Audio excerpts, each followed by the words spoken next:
안녕하세요. 저는 30대 중반 여자입니다. 이번에 제 인생을 바꿔준 상간녀에 대해 얘기를 좀 해보려고 합니다. 남편과 결혼 5년 차가 되었을 때 제 눈앞에 충격적인 장면을 목격하고 말았어요. 빨간색 외제차에 스포츠카가 집 앞에 멈춰 섰었는데 전장 뚜껑이 자동으로 열렸고 그 안에서 남편이 다른 여자와 즐겁게 대화를 나누는 모습을 보게 되었습니다. 그 모습을 보게 됐을 때 양손에 들고 있던 장바구니를 떨어뜨리게 되었고 상상도 하지 못했던 상황이 눈앞에 펼쳐지는 바람에 어떻게 해야 할지 모르겠더라고요. 이런 경험을 해본 적이 처음이라 다른 여자와 얼굴을 마주하고 있는 남편의 얼굴에는 그동안 저에게는 단 한 번도 주지 않았던 눈웃음이 있었고 딱 봐도 바람이라는 걸 직감할 수 있었습니다. 다른 것도 아닌 집 앞에서 사람들 시선을 한 번에 받는 외제 스포츠카를 타고 들어온 남편도 대단했지만 대놓고 얼굴을 드러낸 모습이 저를 더욱더 분노하게 만들었죠. 그 잠깐의 순간에도 남편과 아는 지인의 사람일지도 모른다고 현실을 부정했지만 서로 마주한 얼굴에서 나오는 불꽃 튀는 눈빛은 결국 스킨십을 유발했고 진한 입맞춤까지 이어지고 말았습니다. 더 이상 볼 수가 없어 정신을 차린 뒤 서둘러 장바구니를 다시 들은 뒤에 제가 꼭 죄인이 된 것 마냥 고개를 숙인 채 급하게 집으로 들어왔어요. 엘리베이터를 타고 올라가는 동안 앞으로 어떻게 살아가야 할지 걱정이 너무 많았습니다. 떨리는 손으로 현관문을 열고 들어오자마자 그 자리에 주저앉고 말았네요. 미리야, 밖에서 무슨 일이 있었어? 얘가 아주 넋이 나간 표정을 하고 왜 주저앉아 있는 거야? 미리야, 엄마 말이 안 들려? 얘, 갑자기 왜 눈물을 흘리는 건데? 엄마, 서유리는 지금 자고 있어요? 그냥 요즘 좀 힘들어서 그래요. 엄마도 그렇고 저도 제대로 잠도 못 자고 애만 보고 있잖아요. 산후 우울증인가 봐요. 이 시기도 금방 지나간다. 서유리가 계속 갓난쟁이로만 머물러 있지는 않잖아. 너무 우울해하지 말고 안 좋은 생각은 최대한 떨쳐버리는 게 정신건강에 좋아. 너무 힘들면 병원에라도 다녀올래? 아무것도 안 하는 것보다 그래도 상담이라도 받는 게 좋지 않겠어? 아직 수유 중이니까 약은 나중에 먹는 걸로 하고. 시간이 지나면 괜찮아지겠죠. 너무 걱정하지 마요. 엄마 말처럼 힘든 건 잠시뿐이고 시간이 지나면 분명 좋은 날이 찾아올 거예요. 얼른 저녁 준비할게요. 제가 본 광경을 차마 엄마한테 설명해 주고 싶지 않았어요. 제가 받았던 충격을 엄마한테 나눠드리고 싶지 않았고 최대한 아무렇지도 않게 행동하려 노력했습니다. 제정신이 아닌 상태에서 몸을 움직이려 애썼고 그렇게 음식을 준비하고 있는데 잠시 뒤 남편이 활기찬 모습으로 저희 엄마한테 인사를 드리며 들어왔어요. 엄마는 아무것도 모르고 계셔서 사위 왔다고 들고 있던 가방까지 들어주셨네요. 남편은 저에게 가까이 다가와 차려놓은 음식들을 보며 배가 많이 고프다고 더러운 손으로 저를 안아주려 하길래 남편의 손길을 강하게 뿌리치고 말았어요. 남편이 당황을 하자 뒤에서 지켜보신 엄마는 급하게 상황 수습을 하시려고 제가 산후 우울증이 온 것 같다며 걱정되는 표정으로 남편에게 설명을 해 주셨어요. 그제서야 남편은 저를 걱정하는 척 조만간 병원에 같이 가보는 게 좋을 것 같다고 자기도 가끔 힘들 때 상담받는 의사가 있다며 저에게 많은 도움이 될 거라고 가식적인 모습을 보여주고 있었습니다. 그날 하루가 어떻게 지나갔는지 모를 정도로 맨정신이 아니었는데 남편은 그런 저를 환자로 생각하고 있었어요. 앞으로 어떻게 행동을 해야 할지 많은 고민을 하게 되면서 제가 받을 피해를 최소화하고 싶었습니다. 다음날 남편이 출근을 한 다음 저는 바로 변호사를 찾아가 앞으로 어떻게 처신을 해야 될지 상담을 받으면서 일러주신 대로 계획을 세우게 되었습니다.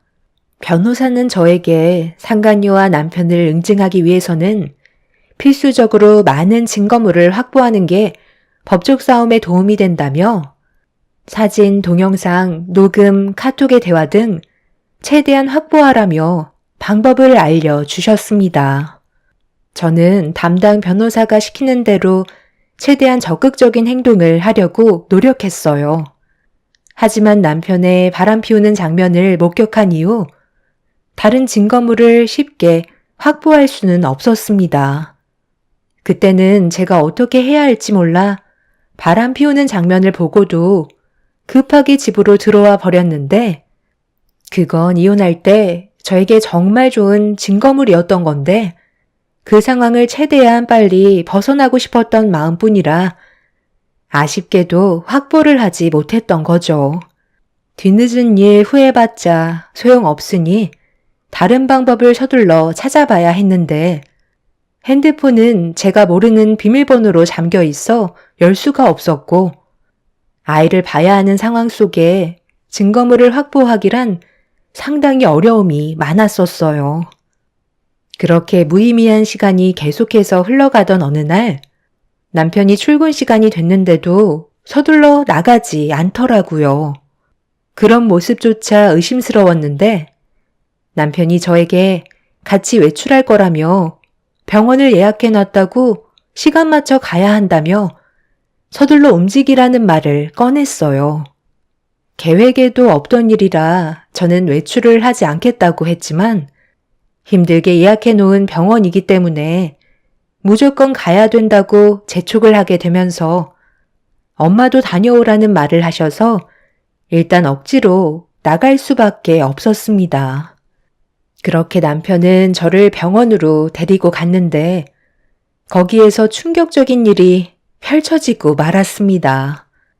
남편은 상담만 받고 집으로 돌아가면 된다고 하길래 새삼스럽게 왜 저를 챙기는지 이해할 수 없었지만 상담 순서가 되고 저를 호명하는 목소리에 자리에서 일어나 상담실 문을 여는 순간 저를 상담해줄 의사는 다름 아닌 스포츠카를 타고 저희 집 앞에 나타났던 여자였어요. 능력 좋은 여자가 의사의 직업까지 하고 있었죠. 뭐 하나 빠질 것 없는 여자가 왜 유부남인 남편을 만나는 건지 전혀 이해할 수가 없었네요. 그런데 의사인 상간녀의 눈빛은 이미 저를 알고 있는 듯 아무 말 없이 빤히 쳐다보더니 어떤 문제가 있어서 찾아왔냐며 웃으면서 상담을 시작했습니다. 남편분께서 정말 자상하세요. 보통 남자들은 이렇게까지 세세하게 신경 쓰지 않는데 대충 들어보니 산후 우울증이라고 하시던데 맞나요? 원래 산후 우울증이 없었는데 갑자기 생기게 된 거죠. 아무것도 모르고 이 세상에 태어난 아이가 무슨 잘못이 있겠어요? 앞으로 펼쳐지게 될 험난한 삶의 무게를 지어주게 될까봐 그게 걱정이 될 뿐이네요. 어떤 문제가 있어서 찾아왔냐고 물으셨죠? 최근에 남편의 모습이 달라진 점들이 보여서 걱정이 많아요. 예전과는 다르게 아이를 출산하고 나서부터 저를 대하는 모든 것들에 변화가 찾아왔어요. 제가 뭘 잘못해서 남편이 저에게 무심한 건지 깊이 생각을 해봤는데 저는 언제나 한결같았거든요. 남편이 어떻게 하면 예전처럼 저를 진심으로 사랑하고 있는 모습으로 다가와 줄 수 있을까요? 저를 챙겨주는 척 하지만 그건 저희 엄마가 옆에 계시니까 보여주는 식인 거고 단둘이 있을 때는 완전 딴 사람의 모습을 하고 있어요. 오늘 병원에 오는데 차에서 서로 단 한마디도 하지 않았고 남편은 제 얼굴을 한 번도 쳐다봐 주지 않았죠. 사랑이 식은 줄은 알고 있었지만 적응이 안 될 정도로 변해버렸는데 왜 그런 건지 아실 것 같아요? 그동안 상당히 힘드셨겠네요. 그런데 저는 어느 정도 알 수 있을 것 같은데요. 환자분께서 제일 치명적으로 실수하시는 부분 중에 하나가 바로 변화된 모습을 보여주지 않는다는 거예요. 방금 그러셨죠? 환자분은 언제나 한결같았다고요. 그게 문제인 거예요. 남자들은 여자를 봤을 때 언제나 새로운 모습으로 다가와 주길 기대하고 있죠. 남자들은 감정적으로 전달이 되기 전에 시각적인 부분으로 상당히 많은 것들을 충족시키거든요. 그런데 여기에서 출산 후가 문제가 될 수도 있겠네요. 출산 전에는 신혼이니까 이쁘게 보이고 싶은 마음에 항상 외모에 신경을 쓰셨겠지만 출산을 하시면서부터 임신을 하고 몸매도 전부 다 망가지고 거기에다가 매일 헝클어진 머리에 하루 종일 아이 돌보는데 씨름을 해서 만신창이가 된 모습과 화장까지 안 하고 있으니 1차적인 시각적 충족 요소가 사라져 버린 거죠. 그때부터 남편분은 환자분이 여자로 느껴지는 게 아닌 태어난 아이의 엄마로만 보이는 거예요. 제 말 이해하셨나요?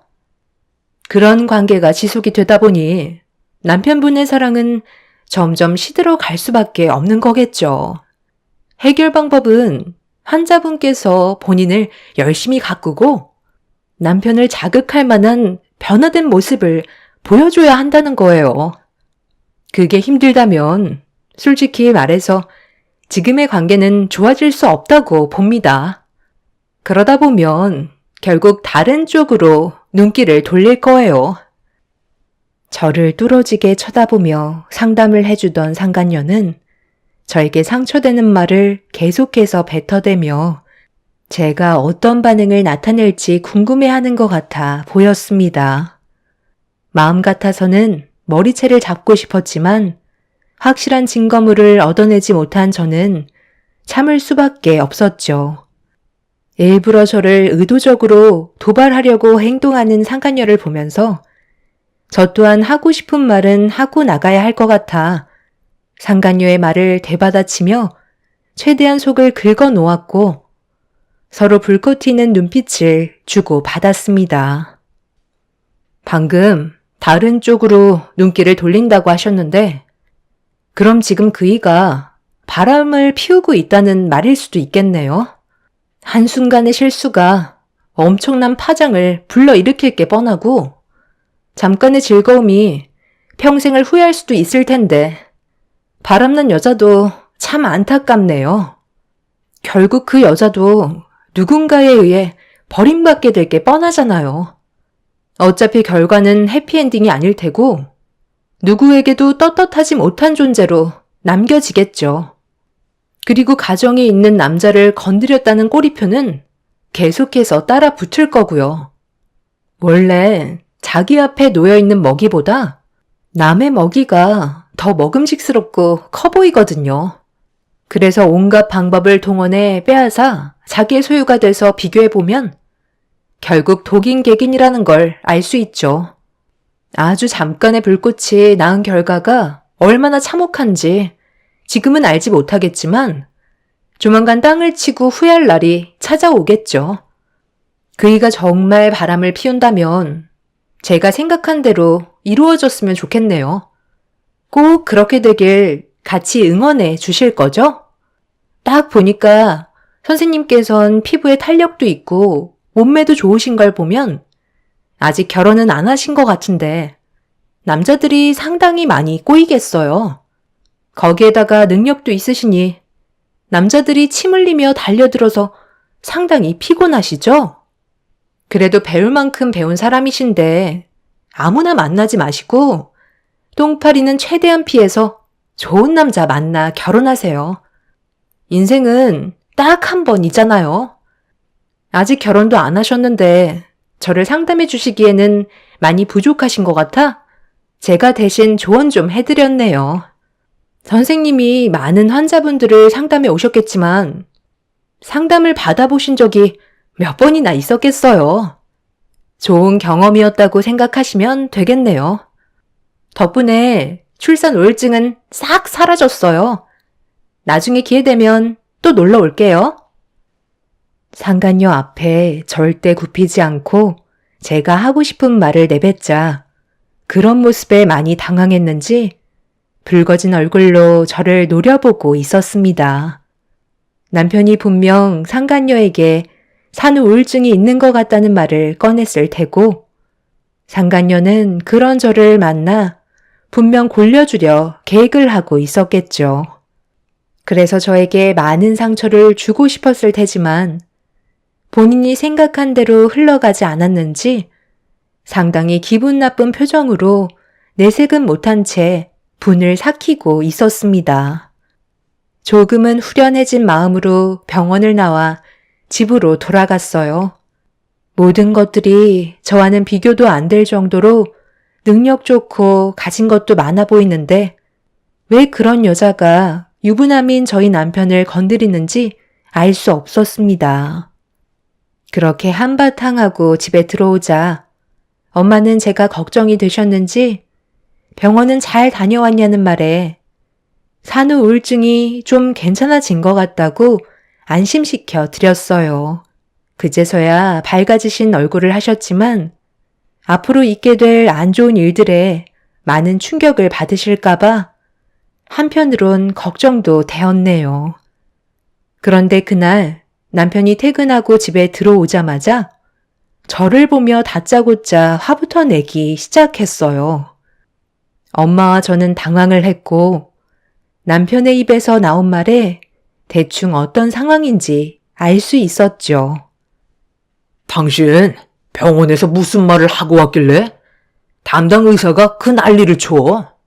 상담을 받고 오라고 한 거지. 가서 의사랑 싸우고 오라고 했어? 기껏 힘들게 시간 맞춰서 데리고 갔더니만 고마운 줄 모르고 일을 이렇게까지 크게 만들어? 당신 때문에 내가 얼굴을 들지도 못했다고. 내일 당장 가서 당신이 잘못한 거 사과하고 와. 상담을 받으라고 해서 나는 당신이 원하는 대로 상담을 받은 것뿐이고 그분이랑 내가 생각하고 있는 게 좀 차이가 있는 것 같아 내 의견을 내세운 것뿐인데 뭐가 잘못됐어? 그런데 당신 그 의사분이랑 상당히 가까운 사이인가 봐. 퇴근하고 병원에 다녀온 거야? 왜 얼굴을 들지도 못하는 건데? 그 의사는 심리 상담해주는 게 직업이잖아. 그런데 왜 내가 한 말에 화가 났다는 거지? 출산 우울증 때문에 힘들어하는 날 위로해주기 위해 상담을 해주기로 한 건데 뭐가 그렇게까지 열받아서 당신한테까지 말이 들어갔는지 모르겠네. 그리고 나는 그 의사랑 싸운 적이 전혀 없는데 둘이 따로 만났어? 무슨 소리야? 내가 왜 따로 만나? 퇴근하고 바로 집에 온 거지. 당신이 상담은 잘 받았는지 그게 궁금해서 잠깐 전화를 했던 것 뿐이라고.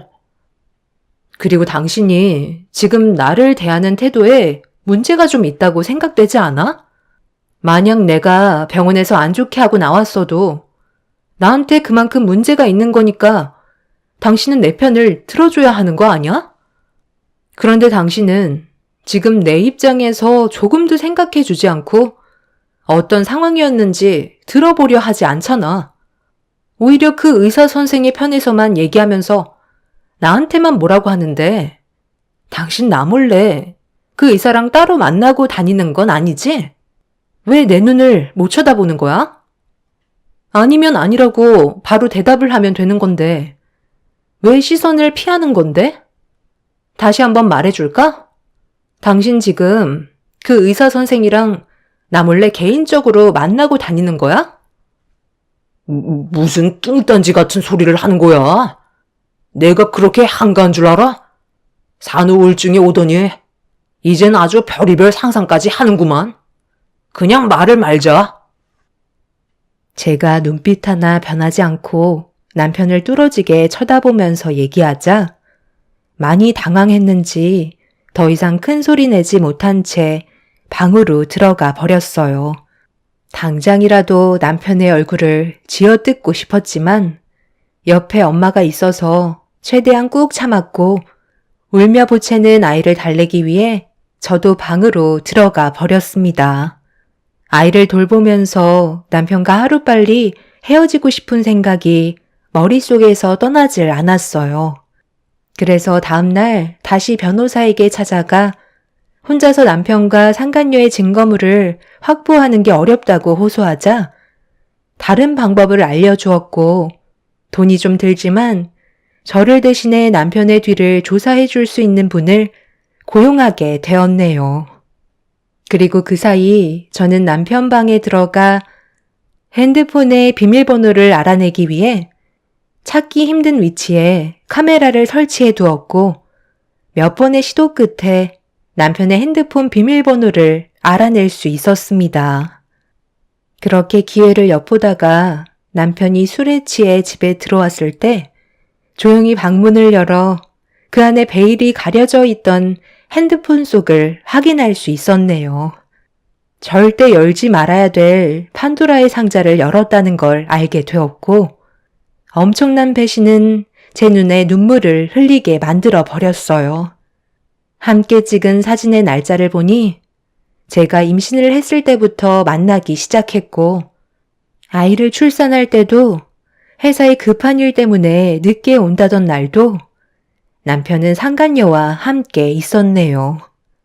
앞이 안 보일 정도로 눈물을 흘리고 있었지만 그래도 꾹 참으면서 핸드폰 속에 있던 모든 증거물들을 제 핸드폰에 전부 저장해 두었고 남편과의 이혼을 준비하기 시작했어요. 그리고 남편의 뒤를 조사를 하시던 분에게도 상간녀와 함께 둘이서 자주 만나는 모습들까지 전부 받아볼 수 있었습니다. 그렇게 모든 준비가 끝이 난 상태에서 남편에게 이혼을 통보하기 위해 집에서 기다리고 있는데 시모에게 전화가 왔어요. 제가 전화를 받지 않자 곧장 문자를 보내셨고 보는 즉시 연락을 달라며 상당히 급하다고 재촉하시길래 제가 다시 전화를 드렸네요. 시모는 당장 시댁으로 와달라며 할 말이 있다며 상당히 진지하게 나오셨어요. 어차피 남편과의 이혼을 통보해야 돼서 이참에 잘 됐다 싶었죠. 그렇게 제가 준비한 모든 증거물을 챙긴 뒤에 시댁에 들어갔고 시모는 저를 보자마자 제 손에 물건 하나를 쥐어 주었네요. 너무 어이가 없어서 아무 말 없이 시모를 바라보자 저를 보면서 어색한 웃음과 함께 한 번만 도와달라고 간절히 애원하셨어요. 정말 귀한 손님이 온다고 음식 준비는 거의 다 끝났다며 옆에서 일손만 거들어주면 된다는 말을 하셨네요. 누가 오길래 저는 그동안 한 번도 받아본 적 없던 50점 반상이 눈앞에 펼쳐졌고 잠시 뒤 초인종 소리가 들리더니 시모는 너무 떨린다면서 급하게 현관문 쪽으로 달려나가셨네요. 문을 열고 들어온 사람은 충격적이게도 남편과 의사 상간녀였어요. 둘이 손을 잡으며 들어온 모습이 제 눈에 포착이 되고 말았죠. 귀한 손님이 의사 상간녀였다는 거에 할 말을 잃었고 남편은 제가 시댁에 와 있을 거라곤 전혀 생각하지 못했는지 상간녀와 함께 잡고 있던 손을 급하게 뿌리쳤네요.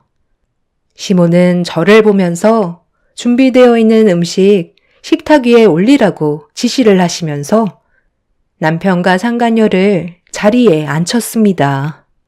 너무 어이가 없어 화가 잔뜩 올라온 저는 50첩 반상에 소금을 한 바가지 뿌린 다음 내어주었고 상간녀는 썩은 미소로 저를 바라보면서 식탁 위에 올려진 음식을 입에 넣었는데 상간녀는 음식을 먹자마자 5만 가지 인상을 쓰면서 입안에 있던 음식을 남편의 얼굴에 뿜어 버렸네요. 거의 동시에 음식을 먹던 남편도 놀랐는지 이게 뭐냐고 저를 보며 소리를 질렀어요. 이딴 걸 음식이라고 내와? 당신 제정신이야? 지금 이 자리가 어떤 자리인지 알기나 하는 거야? 엄마, 이 사람이 음식에다 전부 소금을 뿌린 것 같아요. 뭐라고? 너 제정신이니? 내가 이 많은 음식을 만들기 위해서 꼭두 새벽부터 얼마나 많은 고생을 했는지 알아? 그냥 아무 말 없이 수발이나 들면 될 것을. 꼴에 자존심은 있어가지고 내 아들이 다른 여자를 데려와서 기분이 상했니? 너보다 100배, 1000배 능력 좋은 여자야. 비교 자체가 안 된다고. 그래서 지금 이게 뭐 하자는 건데요? 왜 이런 모습을 저한테 보여주시는 거냐고요? 제 입에서 이혼이라는 말이라도 나오길 바라셔서 이 자리에 부르신 거예요? 우리 집안에 너만 빠지면 대박 며느리가 들어오는데 그럼 하루빨리 정리해야 되지 않겠니? 질질 끌어봤자 뭐해? 매도 먼저 맞는 게 낫다고. 최대한 빨리 알리고 내 아들과 정리하면 서로 좋은 거잖아.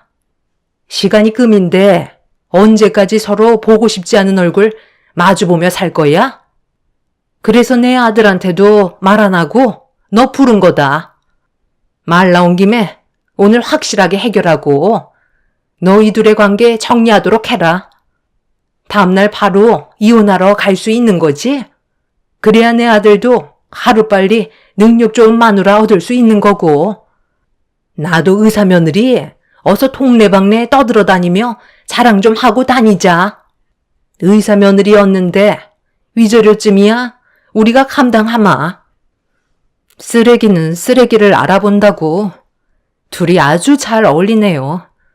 저도 벌써 이미 알고 있어서 크게 놀랍지도 않아요. 말 나온 김에 오늘 당장 이혼 서류 떼려 가야겠어요. 그런데 어머님은 저 여자에 대해 얼마나 알고 계세요? 의사 며느리면 다 용서가 되나 보죠? 정말 후회 안 하세요? 평생 땅을 치고 살아갈 수 있을 텐데요. 후회는 무슨? 내가 여태까지 살면서 제일 잘한 선택이고 평생 의사 며느리 업고 살 건데 너보다야 100배, 1000배 낫지 않겠니? 할 말 끝났으면 이제 그만 나가줘라. 안 그래도 나가려 했어요. 당신도 나를 내친 거에 대해 뼈저리게 후회할 거야.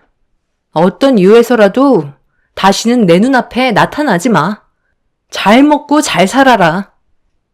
참을 수 없었던 저는 사람의 한계를 시험한 남편과 시모에게 상견례 온다고 만들어준 음식들을 주워들어 얼굴에다 사정없이 던진 뒤 남편의 뺨에 손을 울려 붙였고 옆에서 이런 상황을 보고 비명을 지르는 상간녀에게 옆에 있던 양념통 중에 청양고춧가루를 얼굴에 뿌려 버렸네요.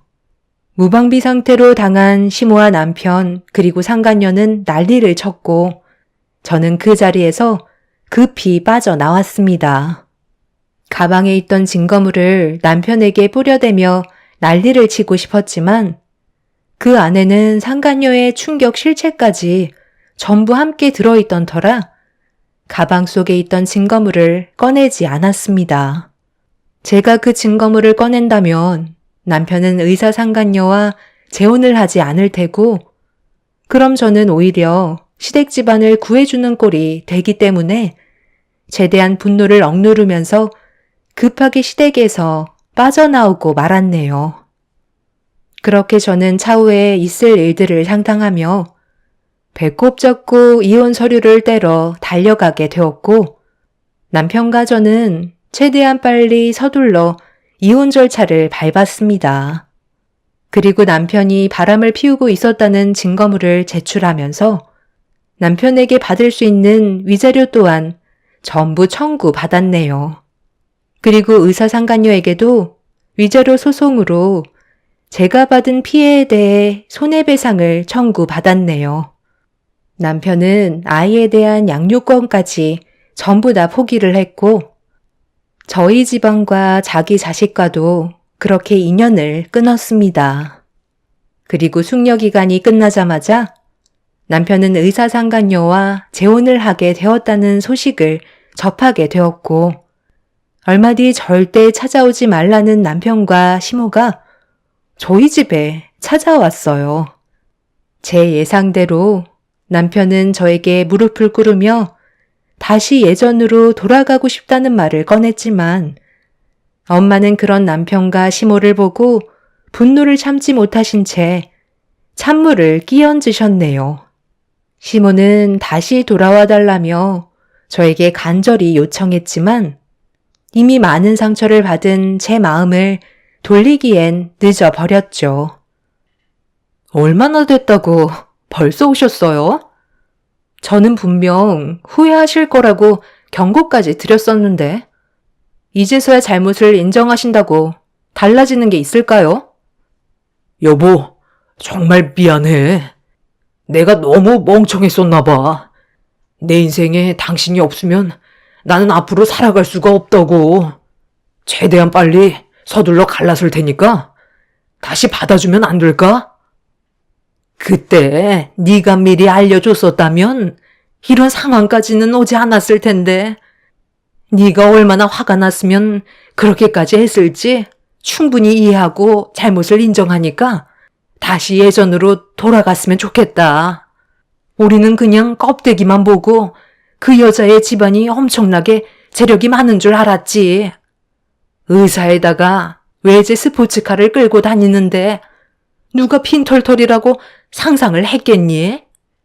당연히 떵떵거리며 잘 살 거라 생각했었지. 그 여자한테 빚도 어마어마하게 있는데 우리는 그것도 모른 채 그 집안이 원하는 조건에 맞춰주려고 간이며 쓸개며 다 빼줘서 겨우 결혼까지 성사시켰다고. 어떻게 의사라는 여자가 집 하나 없이 스포츠카 딸랑 하나 있다는 게 말이 되니? 그래서 이 결혼은 무효라고 난리를 치면서 우리가 준 돈을 다시 돌려달라고 했는데 이미 어느 정도 빚 탕감하는 데 쓰고 자기들 필요한 거에 몇 억이나 되는 돈을 전부 다 써버렸단다. 걔는 자기가 벌은 돈으로 모을 생각은 안 하고 앞으로도 흥청망청 쓰면서 제대로 된 가정을 꾸릴 생각은 전혀 없어 보이더라고. 제가 그래서 뭐라고 그랬어요. 분명 후회하실 거라고 하셨잖아요. 그래도 원하시는 대로 의사 며느리 얻으셨으면 된 거 아닌가요? 앞으로도 어마어마한 빚을 달고 살 텐데 손해본 금액이 있으니 쉽게 이혼은 못 하실 텐데 이미 후회하셔봤자 엎질러진 물 주워 담을 수는 없겠네요. 오신 김에 물 한 바가지 더 하시고 가시고 평생 쪽박 껴안고 만수무강하세요.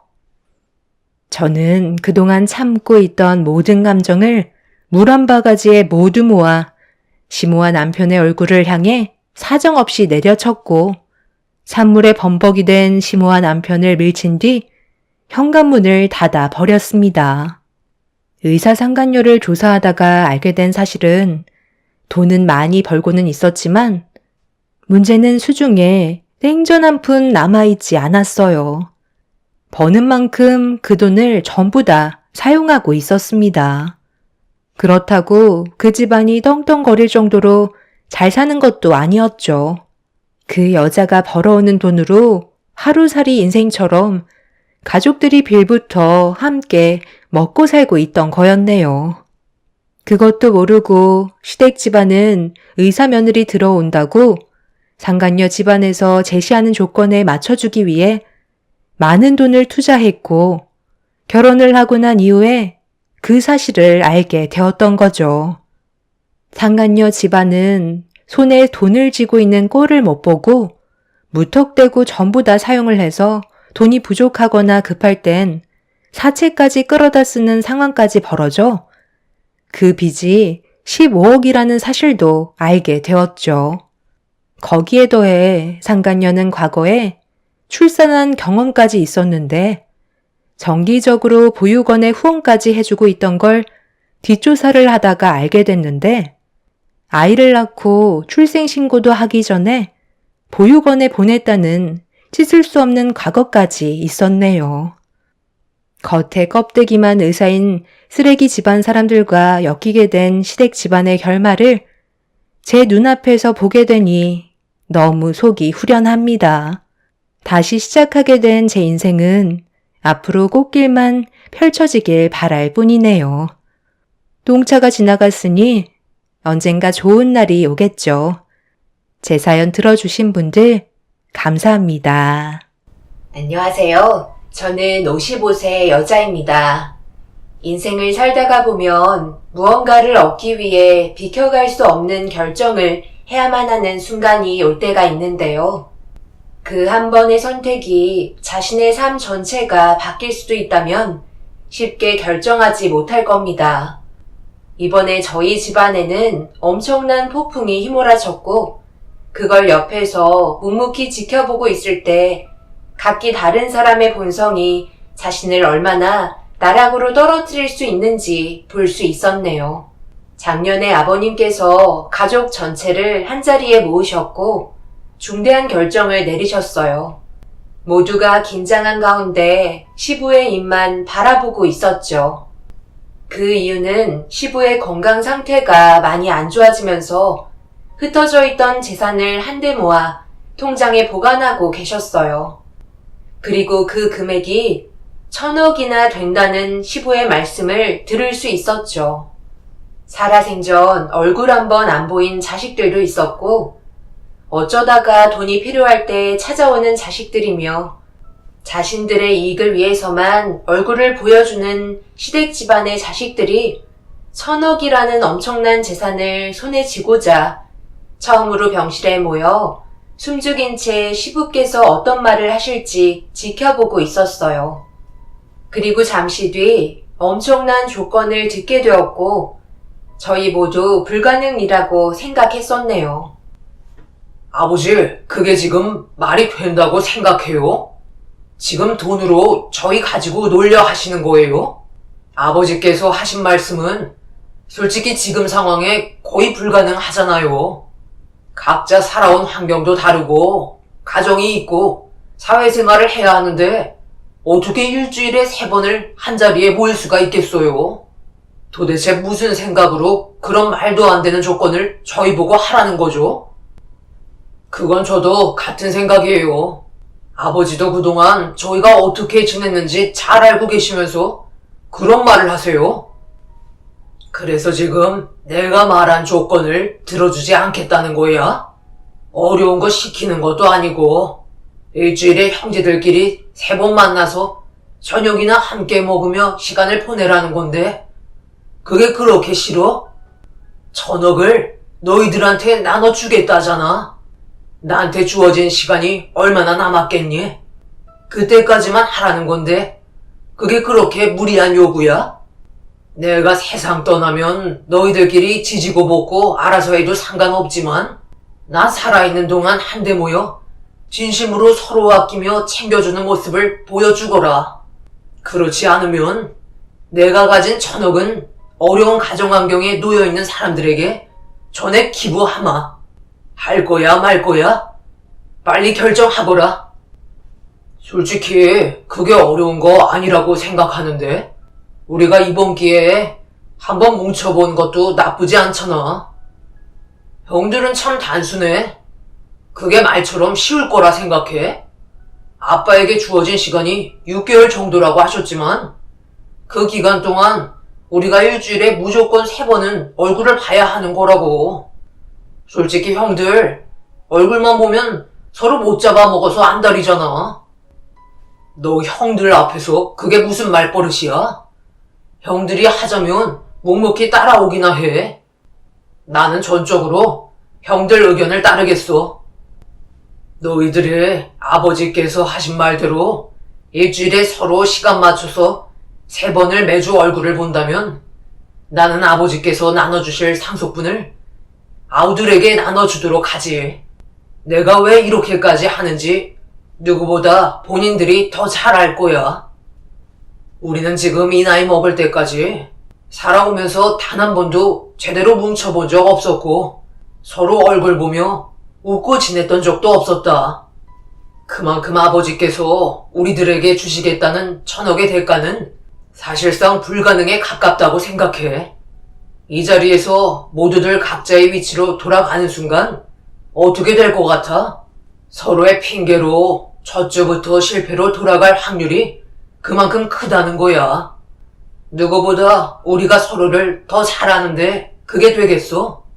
그래서 나는 너희들에게 추가적으로 조건을 더 얹은 거고, 아버지께서 마지막으로 부탁하신 만큼 이번 기회에 모두가 조금씩 희생하고 가족을 위해 노력해줬으면 좋겠어. 형 말이 무슨 뜻인지 알지? 남편과 그동안 결혼 생활하면서 지켜봐온 결과 단 한 번도 6 형제가 한자리에 모인 적은 제 기억에도 없었어요. 그런데 시부께서 1000억의 유산을 남긴 채 세상 떠나실 날이 얼마 남지 않았다고 하니까 서로 가져가겠다고 침 흘리며 병실로 들어왔습니다. 병원에 입원하셨을 때도 남편 말고는 단 한 명도 시부의 얼굴을 보러 온 적이 없었어요. 자식이라면 뒤도 안 돌아보고 병원을 찾아야 하는 게 우선이지만 시부의 자식들은 그렇지 못했었죠. 시댁 집안 전체가 못 사는 형편이 아니에요. 모두들 떵떵거리며 잘 살 정도로 부유하게 자라왔었습니다. 남편에게 듣기론 시부께서는 처음에 시모와 함께 과일 장사를 하며 악착같이 모은 돈과 은행에서 대출을 빌려 처음으로 작은 건물을 샀었는데 개발지역으로 묶이면서 많은 수익을 얻게 되었고, 그때부터 부동산을 본격적으로 시작하면서 지금까지 많은 수익을 얻어낼 수 있으셨다고 해요. 그런 과정들이 분명 쉽지 않으셨을 테고, 시부는 자식들을 위해 아낌없이 뒤에서 지원해 주셨지만 정작 자식들은 서로의 욕심만 채우기 바빴고 싸우는 일도 빈번하게 발생하면서 결국 각자의 인생만 신경 쓸 뿐 가족은 안중에도 없었어요. 그리고 남편이 이런 상황들을 전부 바로잡기 위해 그동안 많은 노력을 해왔었지만 계속되는 실패로 돌아갔었죠. 시모는 세상을 떠나시기 전에 자식들이 한 자리에 모이는 걸 원하셨지만 시모가 눈을 감으실 때까지 형제들은 각자의 삶이 바쁘다는 핑계로 오지 않았습니다. 시모의 마지막 순간을 지켜봤던 건 남편을 제외하고 막내와 셋째 시동생이었습니다. 그나마 시모와 제일 사이가 좋았기 때문에 마지막 순간을 보러 왔었지만 다른 형제들은 그렇지 못했었네요.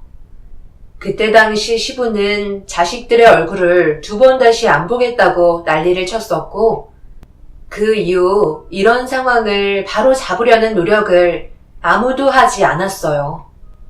오로지 남편만 형제들끼리 뭉쳐야 한다고 끊임없이 설득시켰지만 모두가 외면하고 있었죠. 그런데 1000억의 재산에 눈이 멀어 모두가 시부의 마지막 순간을 보기 위해 찾아왔다는 게 너무 속보였고 온몸에 소름이 돋았었네요. 그래도 돈은 받고 싶었는지 모두가 일주일에 3번을 만나겠다는 약속을 한 뒤에 각자의 자리로 돌아갔고 남편은 시부와 진지하게 대화를 이어나갔어요. 제가 봐도 시부의 조건은 사실상 불가능에 가깝다고 생각했었습니다. 아버지, 솔직히 방금 저희들에게 말씀하신 조건은 무리가 있지 않을까요?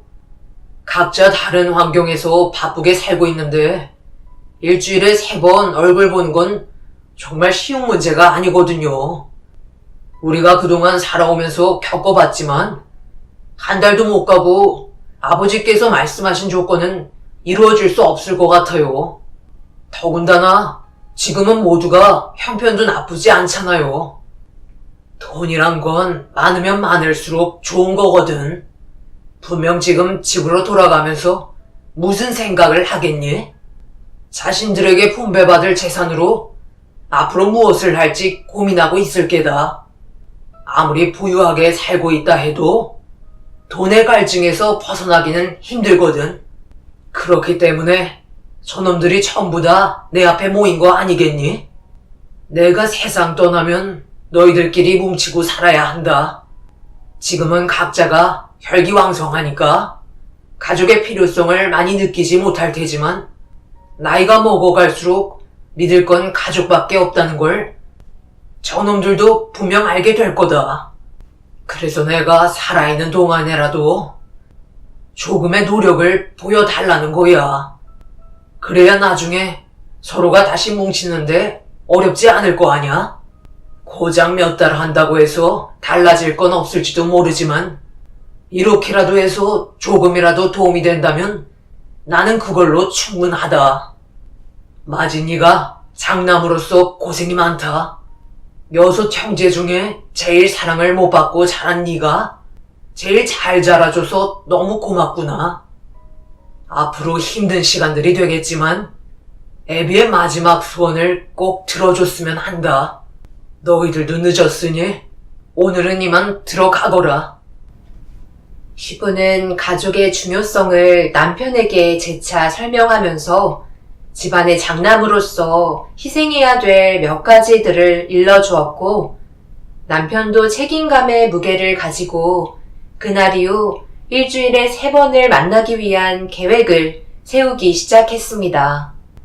남편도 회사 일을 운영하면서 밑에 시동생들을 관리하기 위해 정신없는 시간을 보내며 노력을 했었고, 처음으로 모두가 저녁 식사를 하기 위해 예약된 자리에 하나둘 모이기 시작했습니다.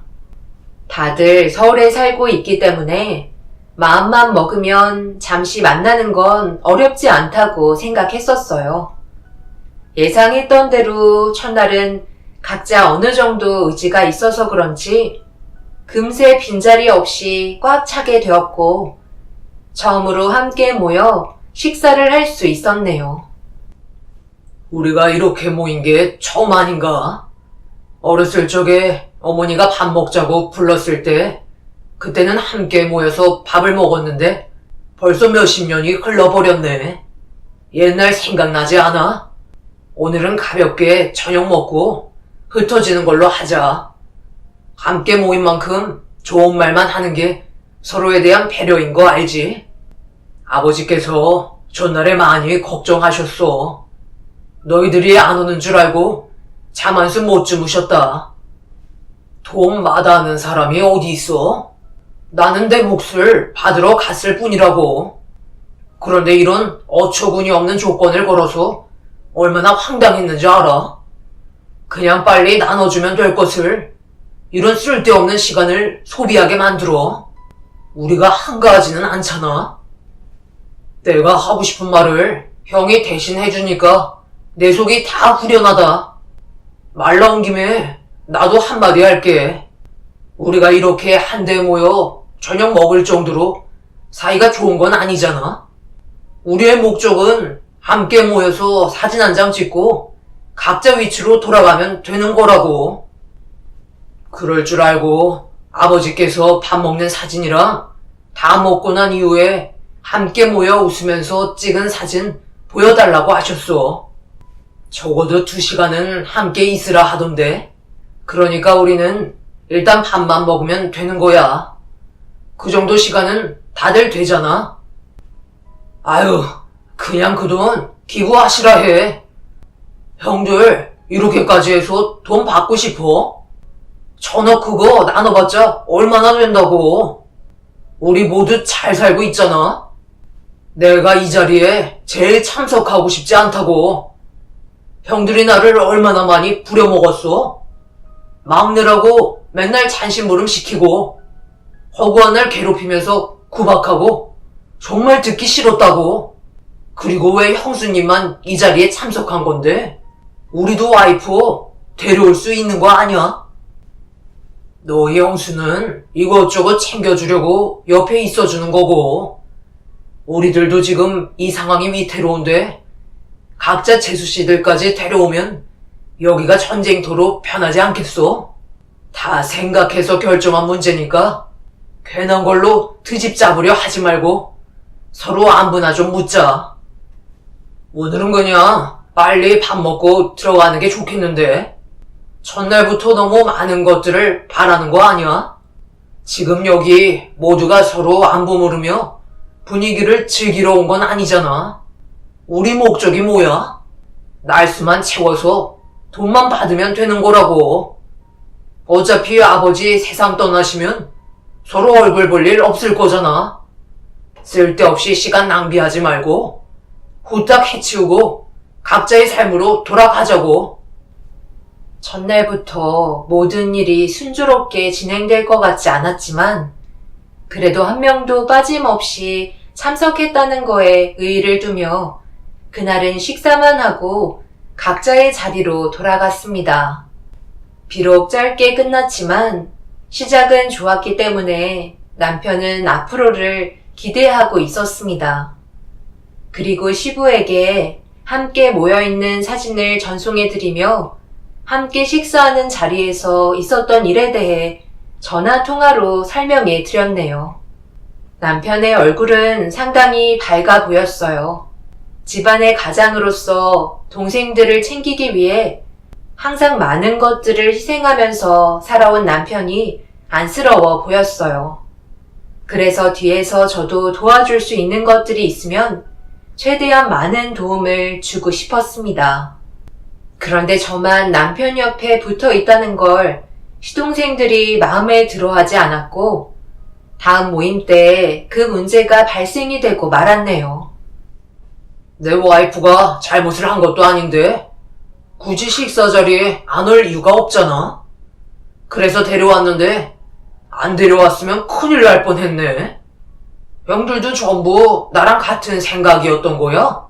그래, 남자들만 있으면 분위기만 더 험악해진다니까. 내가 또 분위기 하나는 기똥차게 띄우잖아. 이왕 모이는 거 그냥 즐기면 되는 거지. 뭐하러 인상 쓰면서 얼굴 붉힐 필요 뭐 있어? 어차피 돈은 우리가 나눠 가질 텐데. 안 그래요, 형님?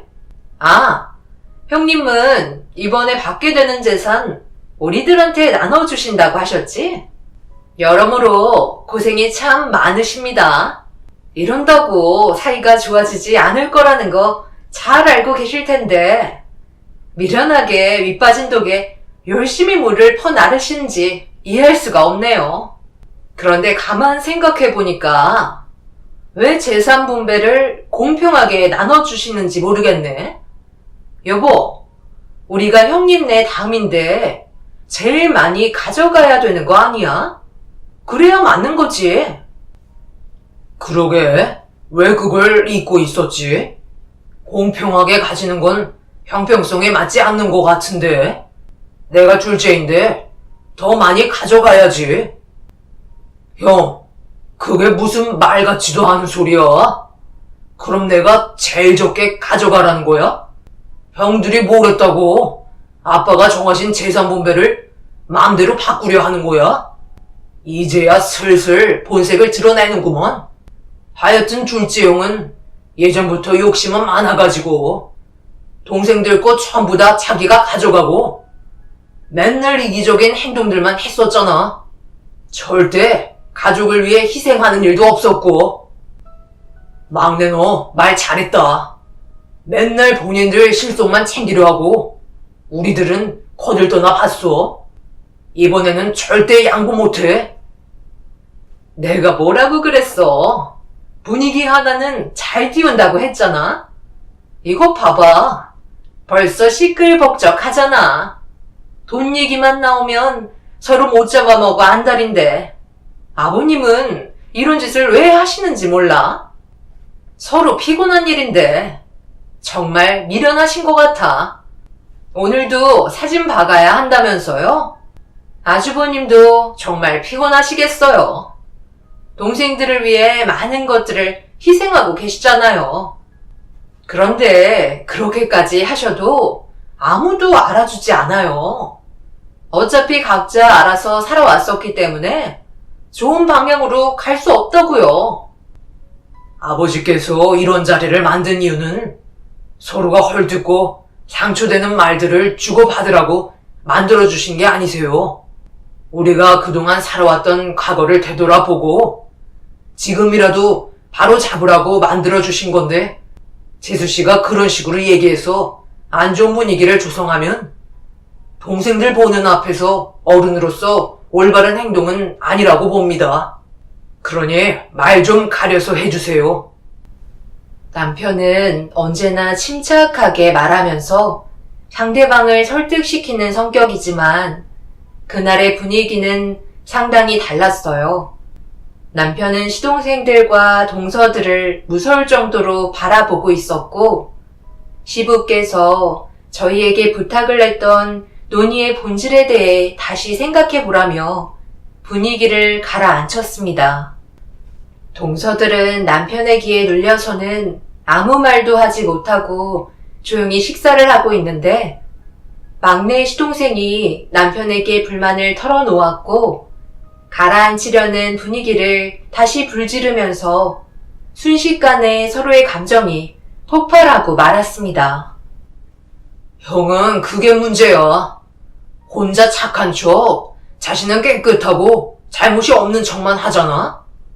속으로는 우리 욕을 엄청 많이 하면서 솔직히 내리 사랑이라고 하던데 아빠 엄마의 사랑은 형이 전부 다 차지하고 있었잖아. 그리고 우리 형제들 중에 아버지 재산 우리 몰래 제일 많이 물려받지 않았어? 그러니 아버지께서 재산 나눠주신다고 하셨을 때 양심에 찔리니까 받지 않고 우리들한테 나눠주겠다고 한 거잖아. 내가 봤을 때 형이 우리를 제일 많이 이용해서 이득을 취했는데 지금 뭐라고 그랬어? 논의의 본질에 대해 생각해보라고? 형이 생각하는 게 뭔데? 그냥 서로 좋은 말만 하고 분위기 좋게 끌어올려서 아버지한테 좋은 모습 보여주는 그런 가식적인 행동을 원하는 거야? 그런 건 100번, 1000번이라도 할 수 있지. 돈을 위해서라면 그런 것쯤이야 아무렇지도 않게 할 수가 있다고. 그런데 그게 정말 우리 가족을 위한 길일 거라 생각해? 천만에. 오히려 아버지가 세상 떠나시고 우리 모두는 예전보다 더 얼굴을 안 보게 될걸? 아슬아슬하게 줄타기 하는 것처럼 서로 눈치만 보면서 자신들이 가지고 있는 불만들을 드러내지 않고 있는데 이런 자리가 오히려 불을 지피는 꼴이라고. 제일 좋은 대학 나왔으면 그 머리를 좀 활용하라고. 미련한 짓 그만하고. 형들도 솔직하게 얘기 좀 해봐. 내 말이 틀려? 이런다고 우리가 달라지는 게 뭐가 있냐고. 너는 말이 참 많아.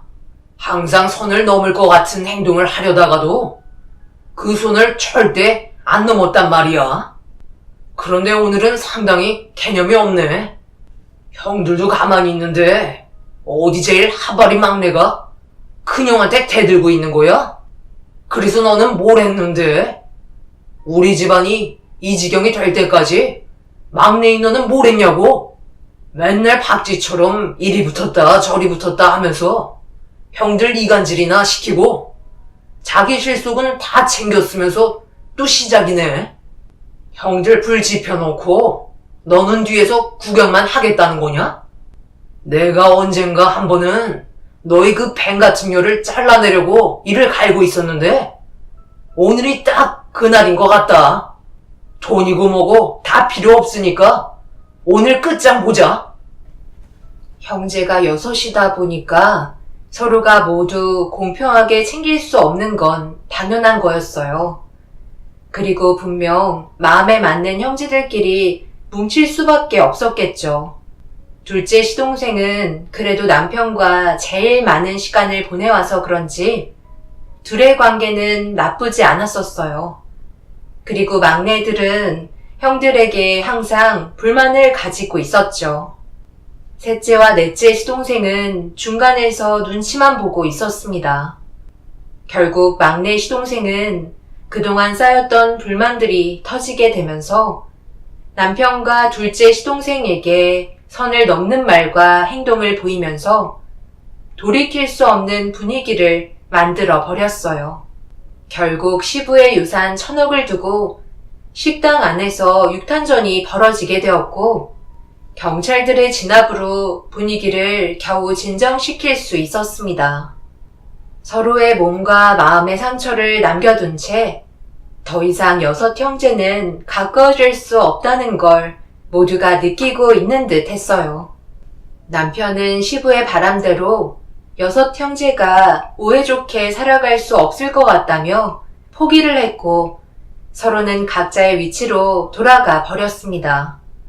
그리고 그날 이후 형제들은 연락조차 하지 않았고 시부는 예상한 결과라며 현실을 인정하게 되셨네요.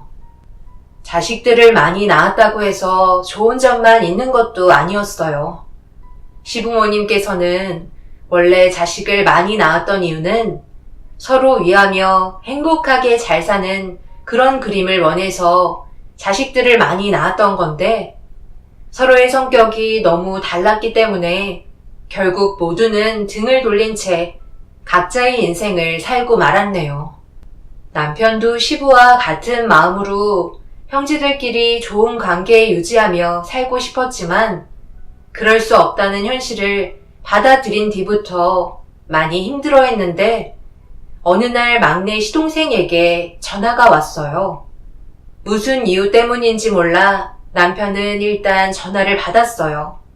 그리고 막내 시동생의 말을 듣고 있었죠. 형, 그동안 잘 지내고 있었어?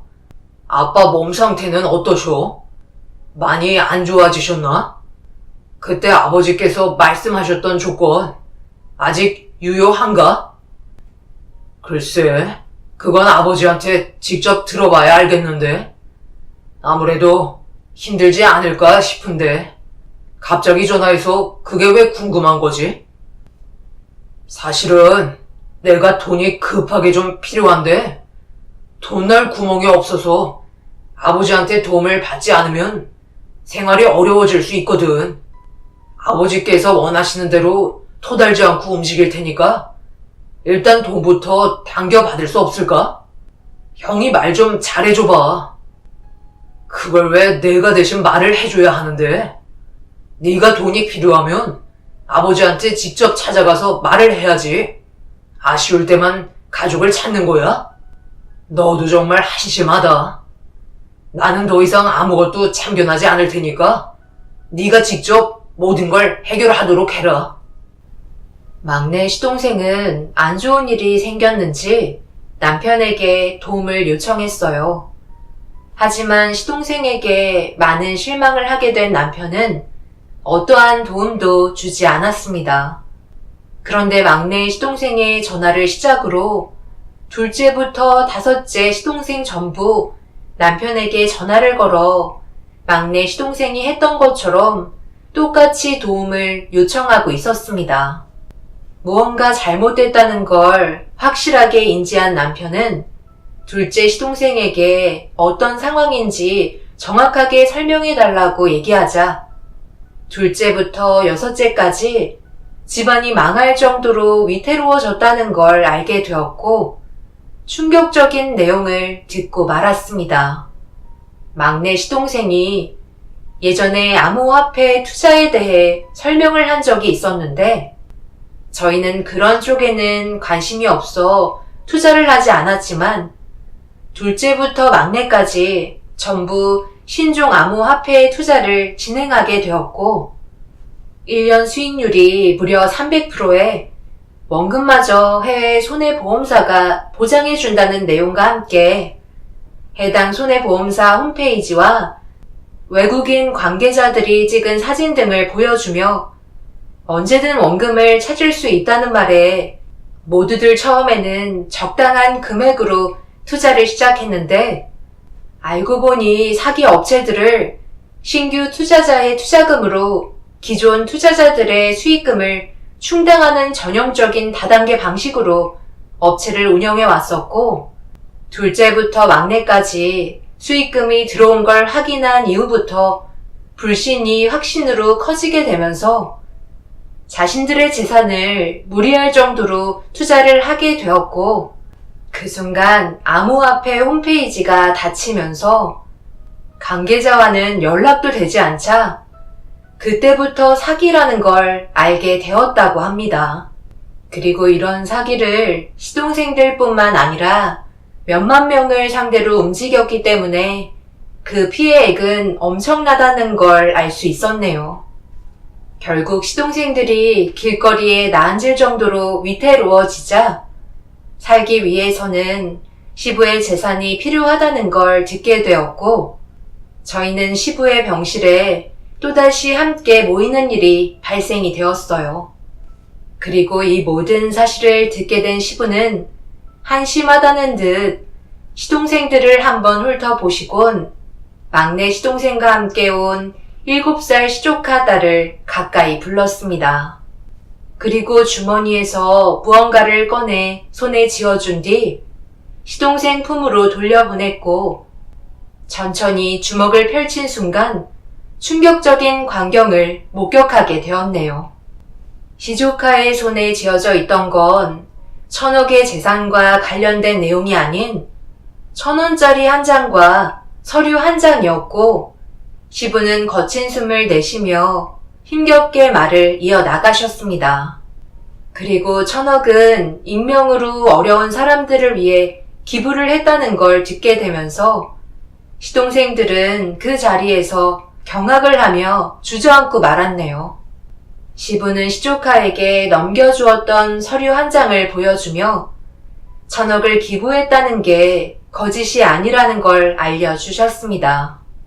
결국 시동생들은 모두 받을 수 있었던 상속분을 포기할 수밖에 없었고 병실에서 시부에 대해 원망을 하며 땅을 치고 후회하고 있었네요. 시동생들은 허탈하다는 듯 정신이 나간 사람처럼 멍한 상태로 정신을 차리지 못했었어요. 남편과 저는 더 이상 아무 말도 해줄 수도 없었고 시부는 그동안 많이 힘드셨는지 며칠 뒤에 세상을 떠나시고 마셨습니다. 시동생들은 하루빨리 사기친 일당들이 잡히길 간절하게 바라고 있지만 워낙 대규모로 펼쳐진 사기 행각은 해외에서 모든 것들이 만들어져 있었기 때문에 수사에도 많은 어려움이 있다는 걸 듣게 되었네요. 평소에는 등 돌리고 안 보던 형제들이 돈 앞에서는 똘똘 뭉쳐 크게 한번 벌어보려 했다가 결국 전 재산을 말아먹은 꼴이 참 한심할 뿐입니다. 시동생들은 먹고 살기가 힘들어지자 이제 와서 저희 가족에게 연락을 하며 달라붙으려 하네요. 남편은 그때 이후 시동생들에게 질려버렸는지 더는 연락을 받지 않고 있어요. 앞으로 인연 끊고 사는 게 옳은 판단이라 생각합니다. 여러분들의 가족은 화목하신가요?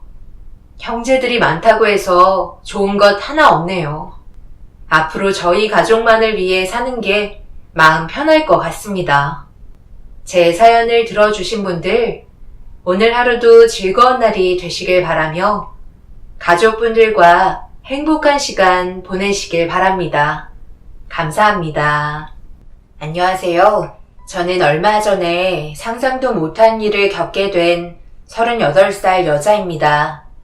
눈 감고 피해갈 수도 없는 상황이었기 때문에 제 선택은 앞으로의 삶에 있어서 많은 부분들을 바꿔놓겠죠. 하지만 제가 옳은 판단을 한 건지 여러분들께서는 어떻게 생각하고 계실지 궁금합니다.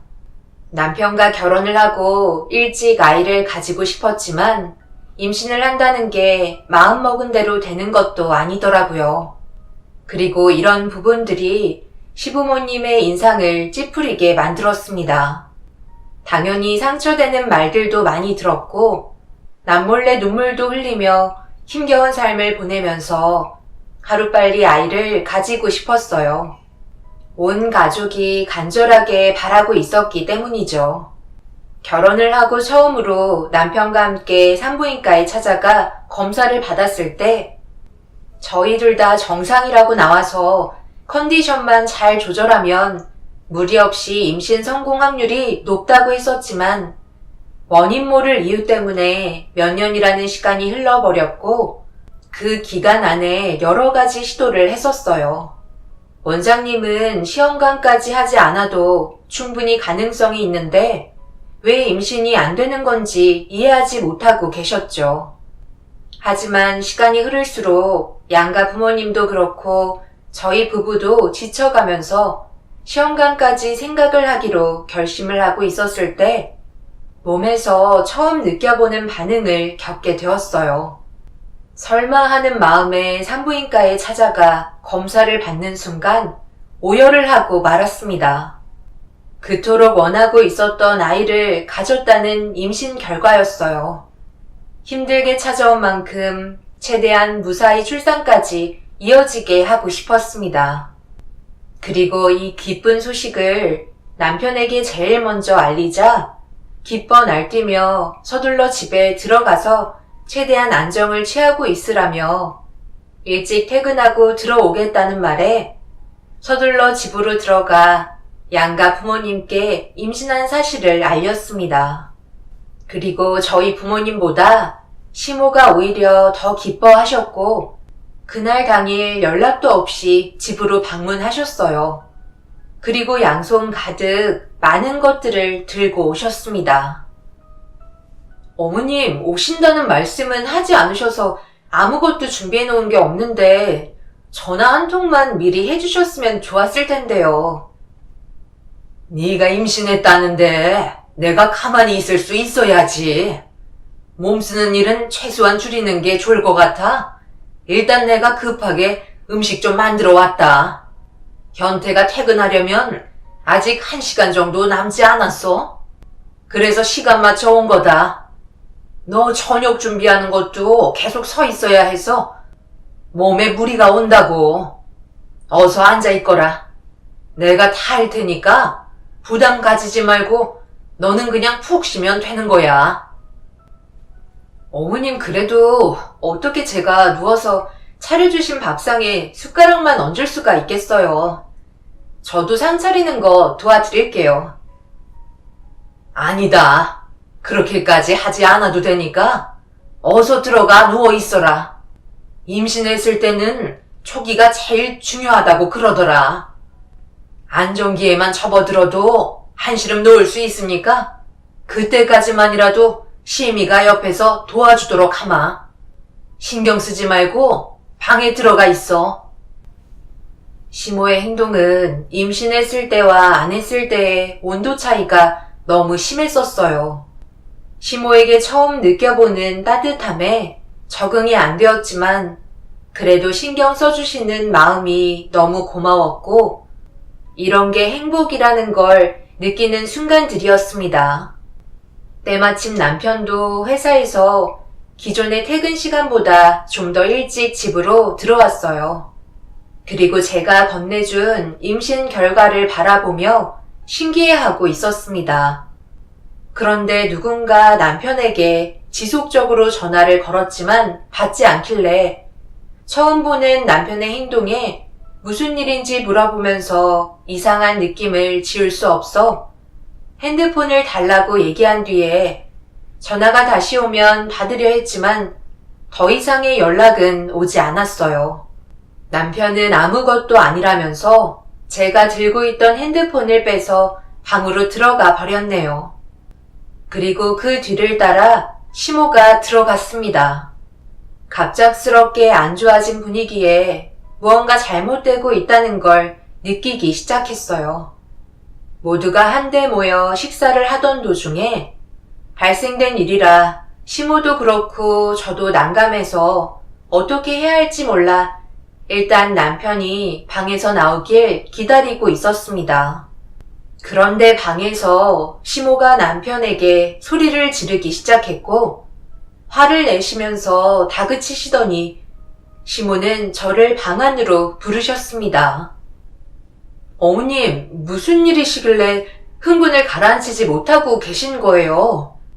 이 사람이 무슨 잘못이라도 한 건가요? 너 입으로 똑바로 말하지 못해? 어떻게 그런 끔찍한 일을 저지를 수가 있어?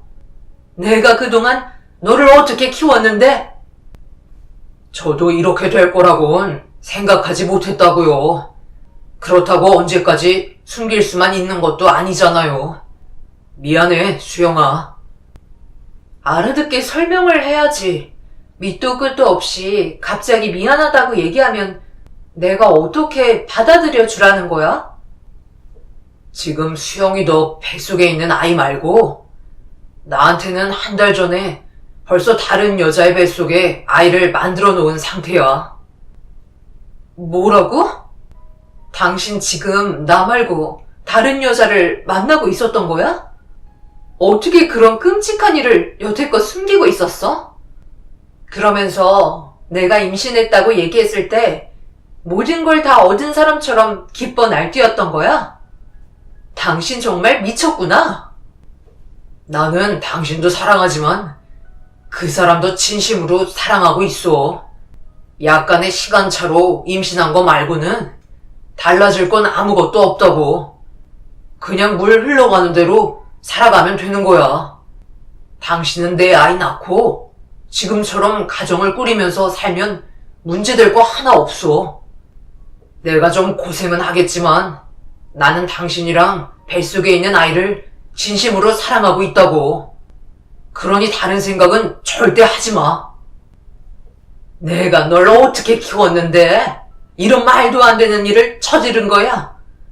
바람 피우는 것보다 다른 여자의 뱃속에 아이를 만든 게 더 큰 잘못인 거 몰라? 어떻게 된 게 너는 조금의 죄책감도 없는 거니? 이럴 거면 결혼은 뭐하러 했어? 언제부터야? 수영이랑 같이 보육원에 갔을 때부터요. 그때 처음으로 또 다른 감정을 느끼기 시작했어요. 예전에 수영이가 임신이 하도 안 돼서 힘들어 했었잖아요. 그래서 저희가 입양도 생각하고 있었다는 거 엄마도 알고 계시죠? 그때 아이를 돌봐주고 있던 한 여자를 봤는데 그 사람의 눈빛에서 아이들을 바라보고 있던 따뜻한 시선들이 제 마음을 울렸고 저도 모르게 계속해서 보육원으로 이끌려갔어요. 제가 지속적으로 접근을 하면서 가까워지게 되었고 서로가 주고받았던 감정을 숨기기에는 너무 많은 진심이 통했었기 때문에 더 이상 우리의 사랑을 막고 싶지 않았어요. 그래서 수영이 몰래 이중 생활을 하고 있었지만 그렇다고 제가 가정에 소홀한 적은 없었어요. 그건 당신도 잘 알 거 아냐? 나는 최선을 다해 살아왔었다고. 지금의 가정을 깨고 싶지 않았기 때문에 많은 것들을 나 혼자 감당하면서 당신에게 상처 주고 싶지 않았는데 그 사람이 임신이 되면서부터 불안했는지 내가 계속 옆에 있어줬으면 하나 봐. 그런데 나는 어느 한쪽에만 치우치고 싶지 않아. 그러니 내 마음 당신이 이해 좀 해줘. 남편의 말에 가슴이 철렁 내려앉았고 아무 말도 할 수가 없었어요. 예전에 남편과 입양도 생각했던 적이 있긴 하지만 그건 딱 한 번이었습니다. 보육원에 방문해서 아이들을 살펴보고 원장님과 대화 몇 번 나눈 것밖에는 없었는데 그 사이에 남편은 제가 모르는 감정을 싹 틔우고 있었던 거였죠. 제 기억 속에는 전혀 없던 여자가 남편 머릿속에는 그녀가 각인이 되어버린 상태였고 지울 수 없는 그녀의 모습이 저 몰래 또다시 보육원으로 발걸음을 움직이게 만든 것 같았어요. 결국 남편의 상식적으로 벗어난 무책임한 행동은 양가 집안을 풍비박산 만들어버렸고 행복은 잠깐이었지만 불행은 끝이 없었네요. 자네가 어떻게 내 딸을 놔두고 다른 여자를 만나 임신까지 시킬 수 있는 거야? 자네의 무책임한 행동 하나 때문에 내 딸의 인생은 한순간에 무너져 버렸다고. 이런 사실을 조금이라도 일찍 말했다면 새 삶이라도 살 수 있는 기회라도 있었잖아. 장인어른, 제가 좀 전에도 말씀드렸지만 저는 그 누구도 놓치고 싶지 않아요. 저는 이런 상황을 바람이라고 생각하지 않습니다. 이게 바람이 아니라고? 나한테 한마디 말도 없이 모든 걸 다 숨긴 채 이중생활을 했으면서 이게 바람이 아니야? 떳떳했으면 왜 지금까지 아무 말도 하지 않았는데? 아빠 말처럼 차라리 나한테 미리 털어놓지 그랬어. 그럼 미련 없이 보내줬고 뱃속에 있는 당신과 내 사이에 태어날 이 아이도 불행하지 않았을 거라고. 도대체 나이가 몇 개인데 상식에서 벗어난 생각을 하는 거야? 나는 상식에서 벗어난 행동을 하지 않았다고 생각해. 그래서 최선을 다해 지금까지 당신 옆에서 함께 생활하고 있었잖아. 왜 결혼을 하면 한 가족만 꾸려야 한다고 생각하는 거야? 사람이 이 세상에 태어나서 한 남자 한 여자만 바라보면서 평생 산다는 건 나는 잘못됐다고 생각해. 인간으로서의 삶이 너무 아깝잖아. 모든 선택은 자유인데 왜 그걸 사람들이 정한 선에서 기준을 삼아야 하는 거냐고. 다시 한번 말하지만 나는 절대 이혼을 할 수도 없을 뿐더러 당신과도 더 이상 싸우고 싶지 않아. 내가 이럴까봐 말을 하지 못하고 있었던 거야. 당신이 나와 같은 생각이었으면 이런 반응을 하지 않았겠지. 아무 걱정 안 해도 돼. 그냥 지금처럼 걱정 없이 행복만 생각하면서 살면 된다고. 나 또한 최선을 다해 살아갈 테니까 우리 조금씩 서로를 이해해주면서 살자. 자네 지금 그게 말이 된다고 생각하는 겐가? 당장 그 여자가 있는 곳을 말해주게. 그 여자도 제정신이 아닌 거지? 어떻게 가정에 있는 사람을 건들 수가 있는 거야? 내가 가만두지 않을 테니까 당장 그 여자의 집 주소를 알려주게. 사부인, 정말 죄송합니다. 제가 아들을 잘못 키운 탓이에요. 그러니 제 손에서 모든 상황들을 정리하도록 할 테니까 화가 많이 나시더라도 조금만 기다려주세요. 모든 걸 다시 제자리로 꼭 돌려놓겠습니다. 100번이고 1000번이고 저희가 잘못했습니다. 아빠는 그럴 필요 없다면서 저와 남편이 하루빨리 이혼하길 원하셨어요. 하지만 남편이 아빠의 말을 거절했고 분위기는 점점 더 심각해져만 가고 있었습니다. 그리고 그날 이후 저는 친정에서 지내고 있었고 남편과는 따로 살기 시작했어요. 그리고 뱃속에 있는 아이는 점점 커가면서 어느덧 몇 달의 시간이 흘러가는 동안 이혼 소송을 위해 저희는 준비를 하고 있었고 시모는 갑자기 닥친 상황들 때문에 정신적으로 많은 고통을 받고 계셨습니다. 남편은 제가 친정에 들어가면서부터 바람난 여자의 집에 들어가 살기 시작했어요.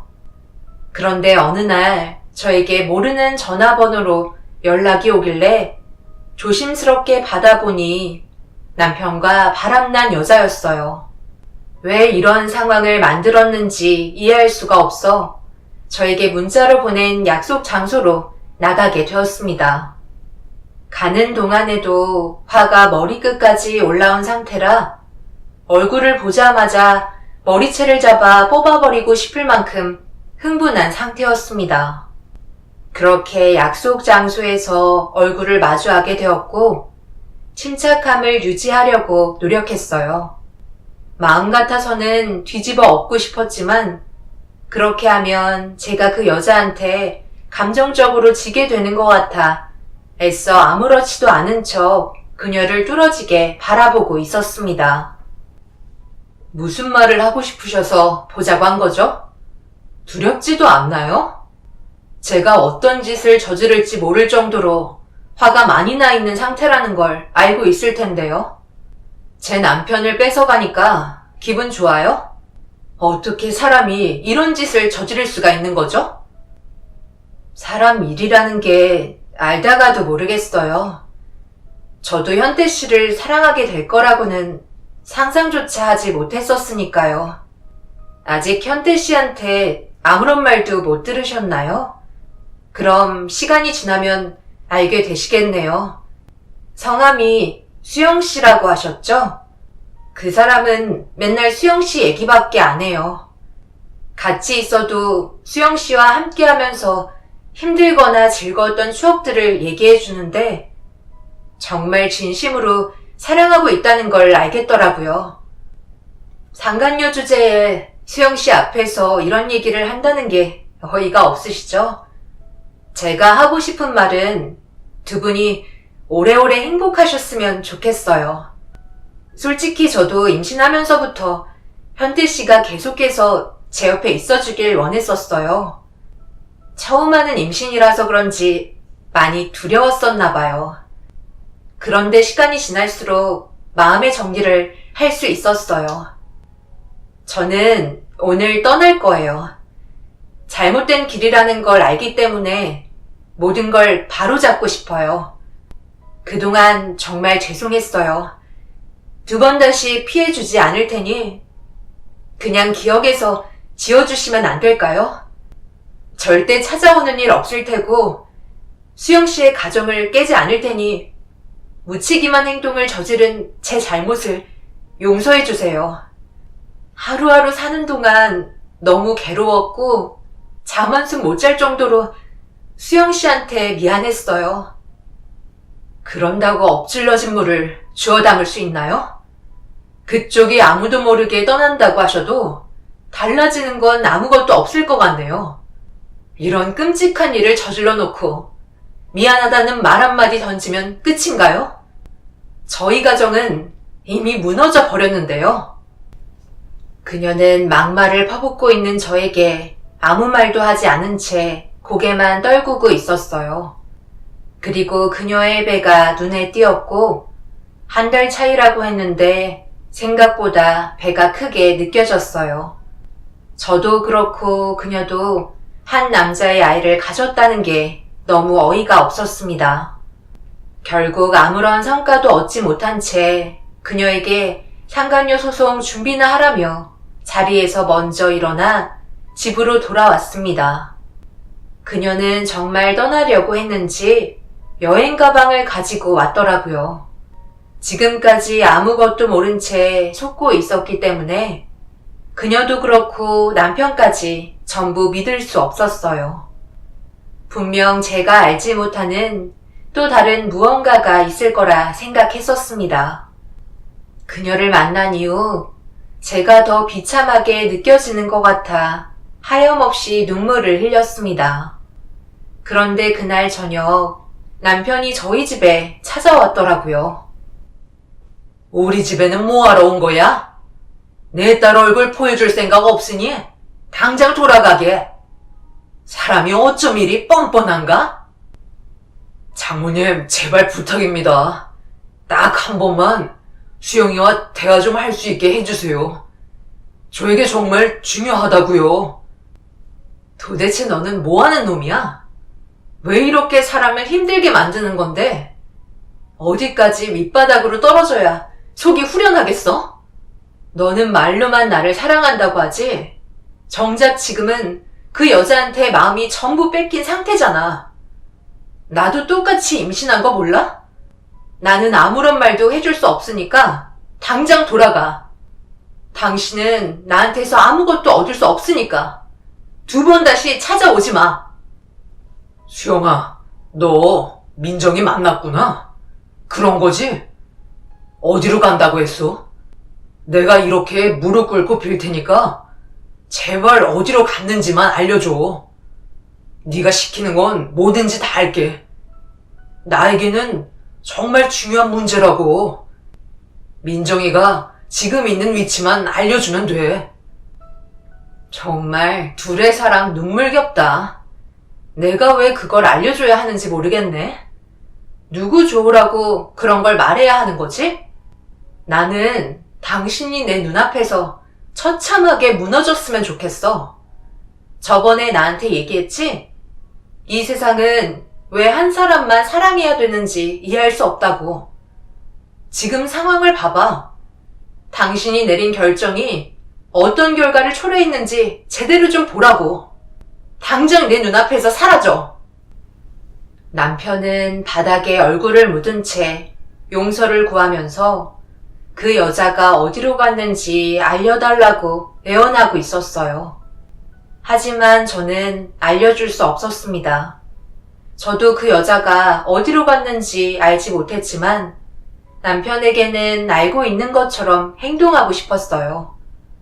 그리고 제가 겪은 아픔보다는 적어도 남편의 마음에 상처를 주고 싶었고 눈물을 흘리며 애원하는 남편을 더 이상 보고 싶지 않으셨는지 아빠는 남편의 멱살을 잡으며 밖으로 내쫓으셨네요.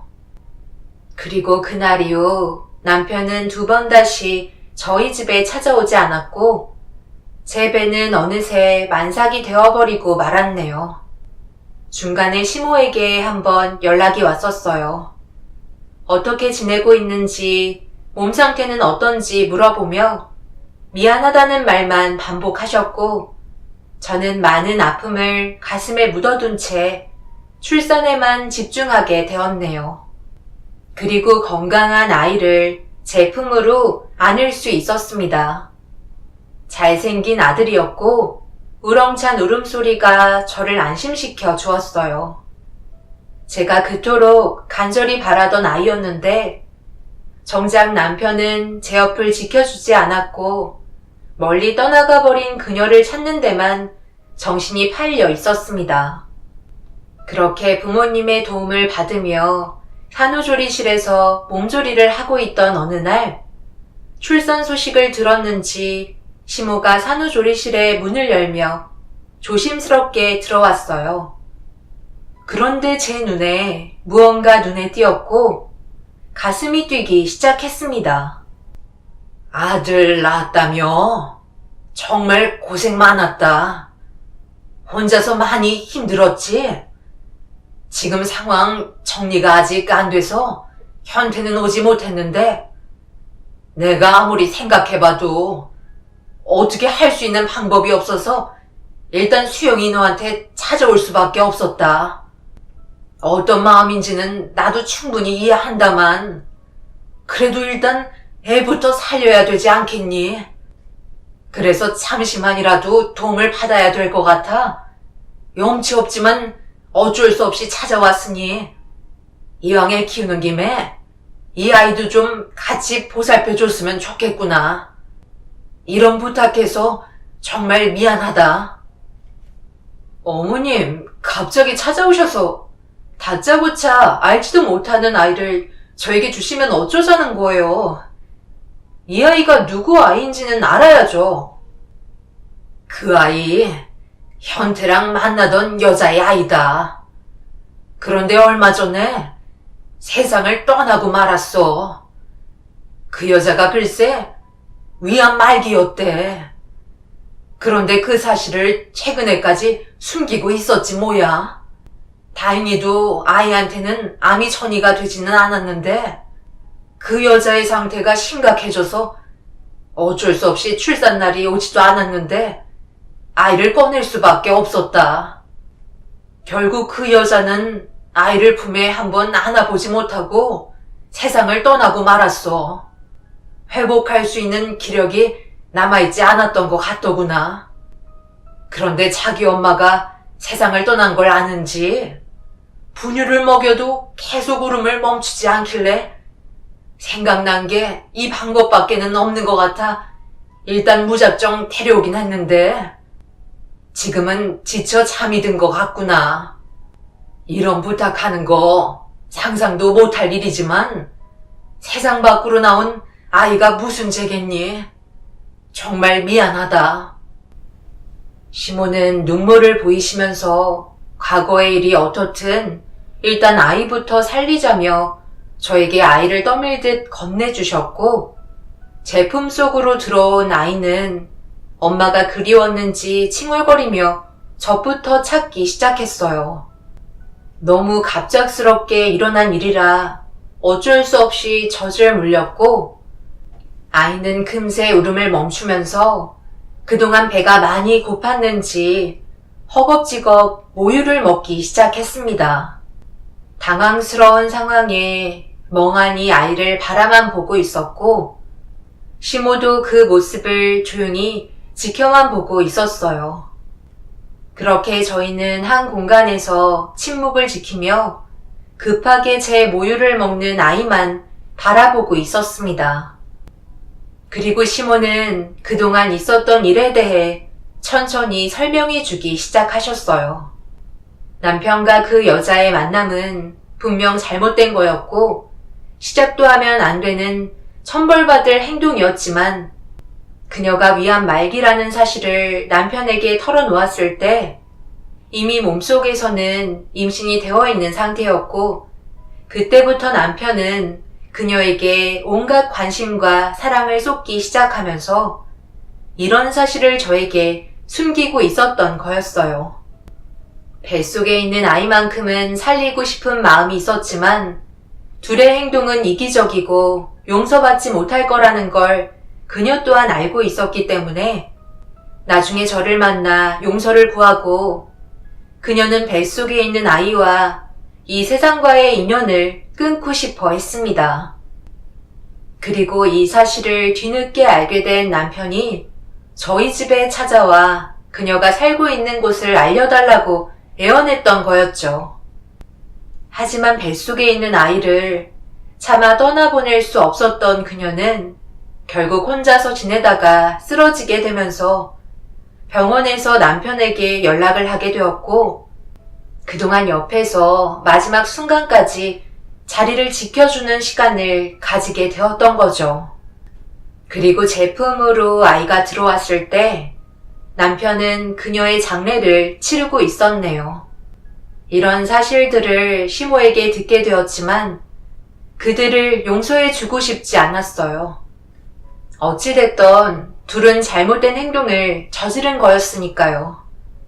남편과 그녀와의 얘기를 시모를 통해 듣고 있는 제 자신은 더욱더 비참하게만 느껴지는 것 같아 마음이 너무 안 좋아 괴로워하고 있는데 때마침 저희 부모님께서 문을 열며 들어오셨습니다. 그리고 제품에 다른 아이가 안긴 모습을 보며 시모에게 난리를 치셨고 시모는 모든 상황을 부모님께 설명을 했지만 받아들일 수 없다며 모유를 먹고 있는 세상 떠난 그녀의 아이를 제품에서 뺐더니 시모에게 건네주셨어요. 저와 분리가 된 아이는 산후조리실이 떠나갈 정도로 자지러지게 울길래 저는 부모님께 아이가 무슨 죄가 있냐며 다시 돌려달라고 손을 벌렸습니다. 제가 배 아파 낳은 자식도 불행하고 이 아이도 똑같이 불행하다며 해결 방법은 나중에 생각하자면서 일단 아이를 돌려받게 되었네요. 엄마는 그 자리에 털썩 주저앉아 제가 이런 짐까지 왜 짊어지냐고 오열을 하셨고 아빠는 남편에게 전화를 하셨어요. 그리고 수화기에서 들려오는 남편의 목소리에서 죄송하다는 말만 들렸습니다. 자신이 무엇을 잘못했는지 충분히 알고 있던 건지 모르겠지만 분명 후회하고 있을 거라 생각했었어요. 그렇게 며칠 동안 저는 두 아이를 안게 되었고 남편은 그녀의 장례를 끝냈는지 부모님이 안 계실 때 산후조리실로 들어왔네요. 그리고 제 앞에서 무릎을 꿇으며 눈물을 보였고 용서해달라는 말과 함께 다시 시작하고 싶다는 말을 꺼냈습니다.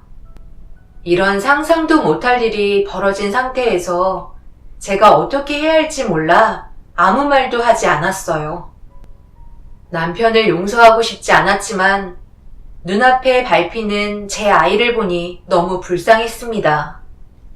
그리고 남편에게 또 하나 듣게 된 사실은 그녀는 고아원에서 자라 성인이 되어서도 그곳을 벗어나지 못하고 아이들을 돌봐주고 있던 여자라며 그녀에게는 가족이 없다는 걸 알게 되었네요. 어찌됐든 전 아직까지 남편을 용서할 수는 없지만 일단 아이는 제 품에서 자라고 있는 상태입니다. 저도 마음이 찢어질 정도로 너무 아프고 화가 나지만 아이를 무작정 모른 척 할 수는 없을 것 같아 일단 제가 돌봐주고 있는 상황입니다. 그리고 부모님께서도 앞으로 어떻게 해야 할지 많은 고민을 하고 계신 중이시네요. 시부모님께서도 많은 것들을 도와주시지만 달갑지는 않습니다. 남편의 얼굴만 보면 그 여자가 머릿속에서 계속해서 떠올라 저를 괴롭게 만드는 건 시간이 지나도 변함없을 것 같네요. 여러분들께서는 제가 내린 결정이 분명 옳지 않다고 생각하시는 분들도 계실 테지만 다른 거 보지 않고 아이만 보고 생각한다면 어떤 식으로 방향을 잡으면 좋을지 의견을 주시면 좋겠어요. 제가 미련한 건가요? 인생 경험이 많으신 분들의 현명한 답변을 듣고 싶습니다. 제 사연을 들어주신 분들, 오늘도 정말 고생 많으셨어요. 가족들과 행복한 시간 보내시길 바랍니다. 감사합니다.